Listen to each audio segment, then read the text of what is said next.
I'm a lawyer. It's now time for my favorite section. Why is it your favorite? It's my favorite because they make it up. And for that, we're going to bring out Booth Bag! I like the new back and forth. Yeah, it really adds a lot. This is a weird question. I don't know. Oh, good. Don't ruin it. Yeah. Thoughts on the recent Captain America news? Movie news. Recent news for those of you who haven't heard it as far as I've heard, Joe Johnston has been touring around talking about Wolfman, which he directed. So people have been like, That's the movie where the hand goes like. Yeah, they do it better with the CGI. The hand shot? But the news is that the Captain America movie, First Avenger, no problem. Finish the hand shot while I'm talking. Whoa! Is that the Defenders will be appearing in the movie. No. Or, sorry, the Invaders, sorry. All right, thank you. Correction. Who is this? Who's this kook? Yeah, the Invaders, and that the Red Skull will be the villain. Yeah. No. You don't even know. Yeah. And then also, Captain America is at first embarrassed about using the uniform, but then he dances on stage with some USO soldiers and feels better about it, and then becomes a hero and wears the Captain America uniform. There, that's the movie. Yeah. It's an hour I hour and a half USO show, and then he's like, you know what, let's be Captain America. Avengers next year. Yeah. That's all. I thought that was weird. I'm surprised more people weren't complaining about the Spider-Man 3 type musical numbers in this Captain America movie. Well, They'll do that later? yeah. Okay. They're not pre-complaining. What do you guys think about this news? Excited about the Captain America movie? Excited about Joe The Johnston? USO thing for real? I don't know. It's Oh, okay. No, it's in the story. I've read it Oh, on the internet. It well, I has really to like be Captain true. America. I think that Joe Johnston is a good fit, but I wonder if audiences will be like, yeah, 1940s, you know, like. Don't you sort of wish the Defenders were in it? For a big summer box office movie, I just, you know. I What do you do? think part of the reason Joe Johnston probably got it is, didn't he direct U-571, the submarine? So Sean Mostaff. Okay, I don't know. No, Joe Also, Johnston's if I were the choosing the one- person to Wait, direct did the you Captain do Jurassic Park 3? Yes, he did. Oh, that's my favorite Jurassic Park. Pretty good. That's not I like true. Jurassic Yes, it Park. absolutely is. It's the only good Jurassic Park. What? No, that's absolutely true. The first one sucks, second one sucks, the third one is awesome. You just named I quit. No, when Jeff Goldblum is explaining chaos theory with droplets on his hand, Yeah. that's fucking love. Yeah, that's That's how a movie. That's how I propose. There's no such thing as a good Jurassic Park movie without Téa Leoni in it. That's what I always say, and it's applicable to any situation. I can't. You're so obsessed with Taylor, you know. Yeah. What about Red Skull as a villain? You excited, surprised about that? I don't think I'm surprised. Bold choice. Great to see a Nazi finding his role. Time to shine in this movie. Yeah. Well, here's another question. In Nazi. terms of design, do you think they will make him look like the Red Skull in the comics, or is it going to be like a guy with a red face? It's got to look. It's got to look comic book. Yeah. If it's just like a red face paint, I think I it's think sort of it'll be loose. deformed and have some kind of accident. I Yeah, wonder, sure. That's what I would go for. Yeah. I wonder if he's going to have an American accent, like Dr. Doom. Yeah.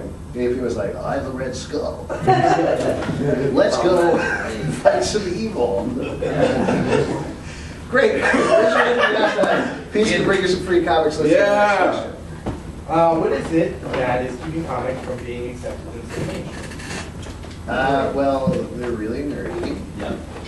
They're for children. Well, this is something we often talk about is comics these days are so impenetrable from if you haven't been reading them your whole life, because it's like if you pick up almost any of the comics we reviewed today, you'll be like, wait, who? Like we're talking about these Marvel comics and you know the characters and you're like, I don't know anything about what's going on here. So like someone who's just like, oh, I'm interested in comics, and you're like, okay, oh, Captain America's stuck in time.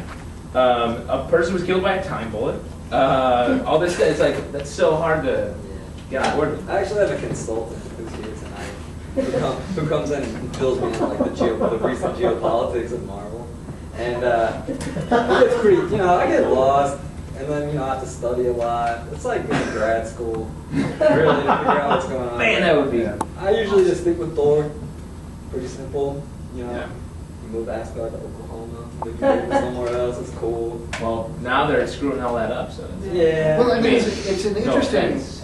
it's an interesting dichotomy because it's impenetrable, but for the comic book fans, those are the ones that sell, as opposed to the other stuff where it's like, I mean, I'm assuming like, for example, Her-oes is probably kind of in its own bubble and exists. Well, I think the main problem is they're so hard to find, comic books.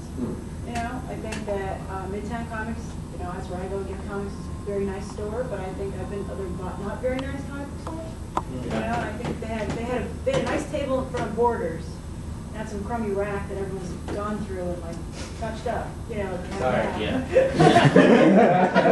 I knew it. Every Borders this guy. Yeah. But I think the people who bought them then, look how well Bunch the of Watchmen mustard graphic steak. novels. Like a library. Yeah.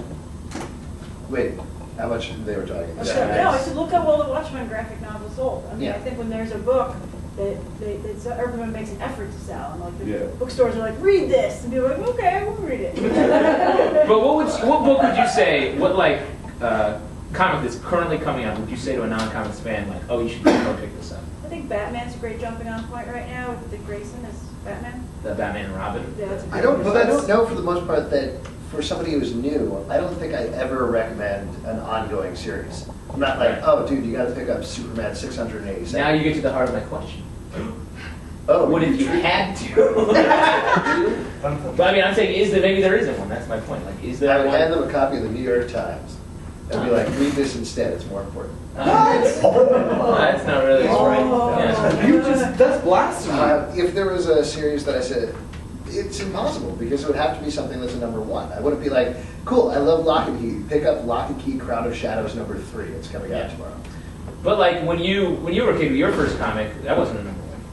Or was it? I mean, mine was like an Atlantis Attacks Avengers. But I could still, back then it was like, oh, at least I get this. Like, I know who the good guys are. And it wasn't a big story of like... And I do think this is coming back, but at least then there was an effort, every single issue, to be like, Thor, God of Thunder, come over here with Iron Man, the Iron Avenger was actually Tony Stark. And there would be this needless exposition in one page, except it was needed. It didn't bother me back then. No, that's what I'm saying. I think it's important. What? Wikipedia now, you can go on and read everything. Well, there's Wikipedia, but there's also things like the little boxes we were talking about this with in Siege. There's the tiny little boxes. Marvel is doing this a lot. I think it mostly, correct me if I'm wrong, but came out of Matt Fraction's run on X-Men, where it's like Cyclops, I-beams, douche, etc. Oh, yeah. Great, perfect stuff, perfect stuff. I'm sure I read that somewhere. But I think she's right. I think a lot of the problems is the fact that it's not easy to just walk into a comic book store and pick something up. You have people who are being dicks to you for walking in your store and they're judging you like, what are you looking for? It's not easy. Oh, is that what you do when you're in No, I'm just saying that sometimes when I go in the comic book store and someone's mean who's behind the counter, or you don't know where to go or what to check out. And it's not like a nice situation where like a Borders where it's just set up and easy for you to, you know what I mean? I mean,